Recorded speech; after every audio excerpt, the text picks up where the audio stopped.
Oh, I'm going to take Steve Zolotow's chips and put them right into it, and they've got problems. Pocket nines for Debo on the button, asking for a count. A little over two. All in. All in. All in. All in. Oh.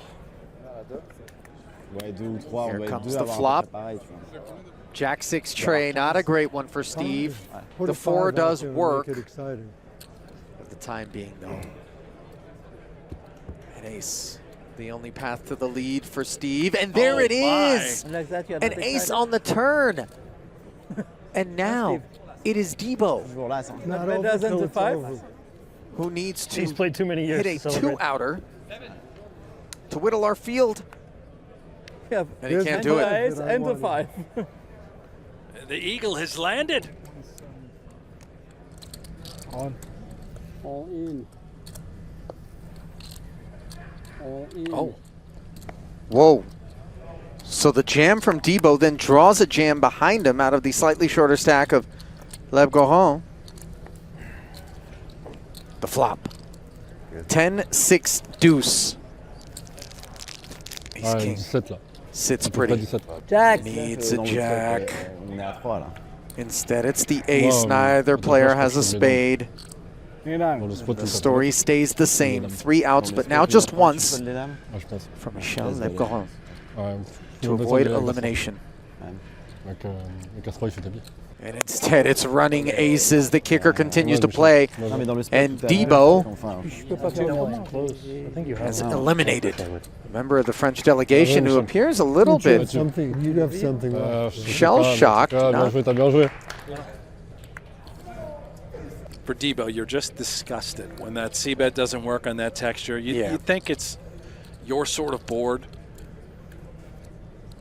It looks like he is going to dial it up. If he does it, Ali, he is targeting in his mind some sort of queen.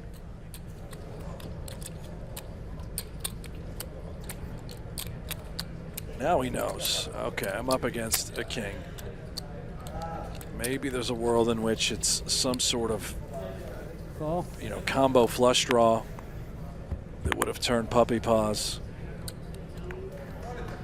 Is this now a dangerous card, Ali, where he has the ace of clubs in his hand? Do we ever empty the clip? A thin line, trying to represent that nut flush.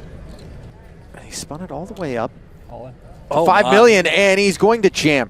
Real pressure being applied now to King 10. And I think... And if you're Bifarella, you got to be mindful of the fact that Debo has 2 smaller stacks out there behind him. Granted, not a whole lot smaller. Look at that, Bifarella intently looking over at Debo.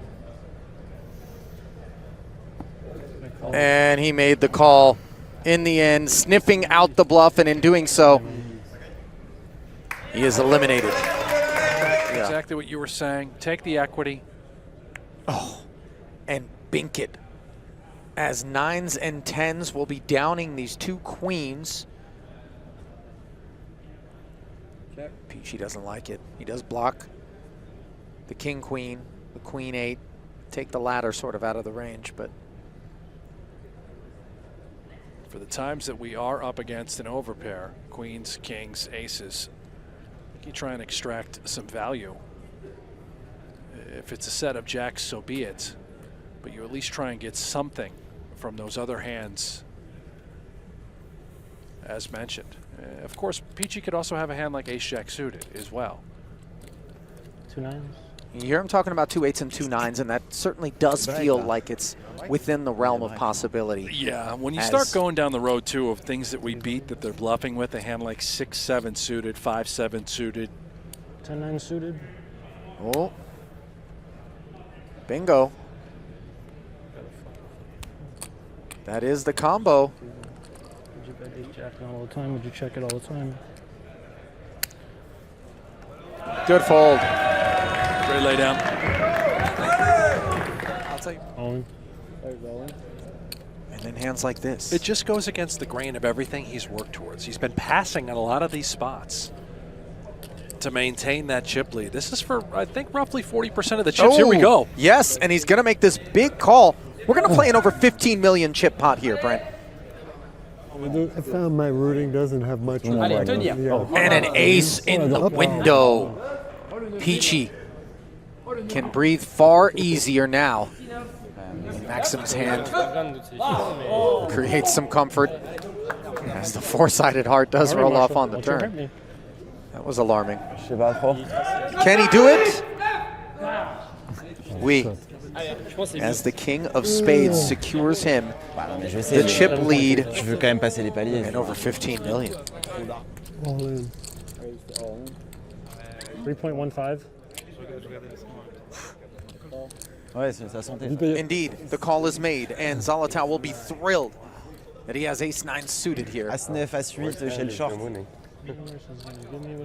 And the board is king 10-8, and the ace-8 hits the side card, putting Steve Zolotow in a bad way with no diamond on board and no spade in his hand, just 16%, 6.7 million in the middle. The 5 adds no equity, and Steve knows the bell tolls.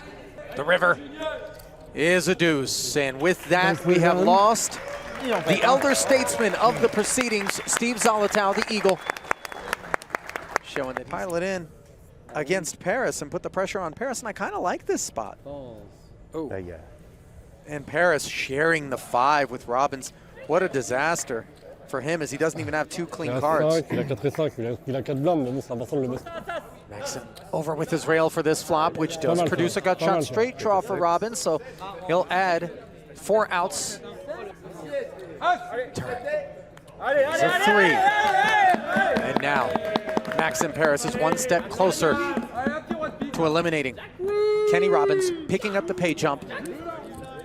With chips. The river is an ace. And his rail erupts. As he calls the extra 1.35 and binks the nuts on the turn.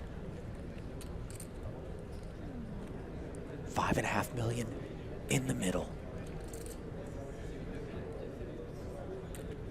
What a ticket for PG. Backdoor diamond draw there. And Peachy can't be sure whether or not his opponent is drawing dead. There are no checkbacks in Peachy's world right now, are there? I don't think Paris can check here. I mean, not in with, Paris. Yeah, world, not with 2 pair. Now, if you're up against the 6-8, so be it. I also don't think there's any bet folds, which is where a problem. All in. And Peachy check jams over the top of the 3 million, and you can see the discomfort instantly washing over Maxim Paris. And he has made the call and will realize he has just 4 outs. Can Peachy hold, double, and vault to a massive chip lead in this over 30 million chip pot? The river is a king. And Justin Peachy has dealt a mortal blow. It's the dream. It really is. Yeah, 3-handed for a bracelet. All in. Late at night. Jack 10 off suit. Oh. Uh-oh. Exactly 3 million. Paris moves it all in, and Bifarella unfortunately might be sending his countrymen All in. packing as he moves all in over the top. It would take a very special hand for Peachy to show up. King 3 suited will be an easy muck. He must have squeezed the king first. Indeed. Allez, go. And One off. Jack 10 will spin.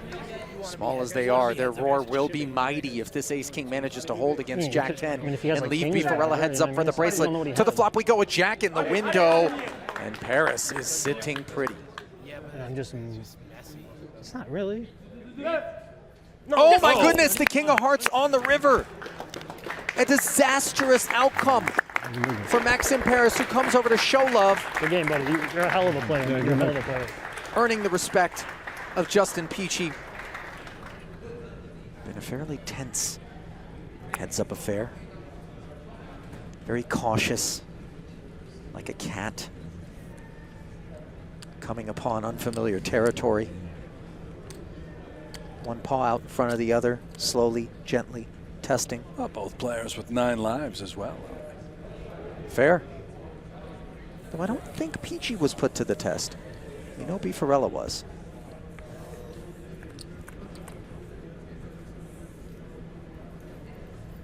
Four, 5, 6 with a couple of spades, and it is top 2 against a gutter and the flush draw. There's some writing on the wall here, Brent. Check.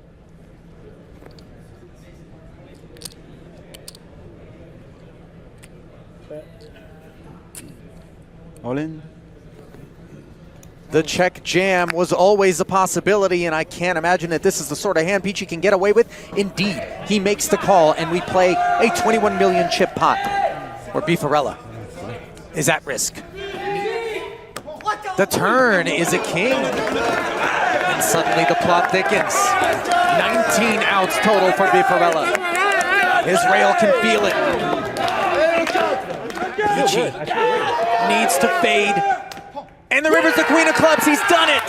Let's go! A second bracelet for Justin Peachy. Great shot of him here. Celebrate, my man. He brought that Ewok power. And in the end, it paid off. And you see him getting some respect from the French rail there. And now perhaps a little emotion as he can exhale.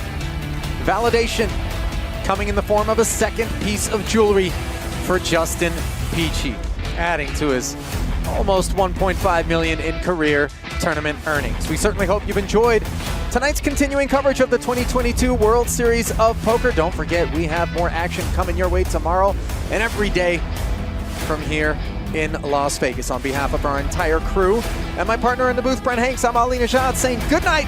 We'll see you tomorrow.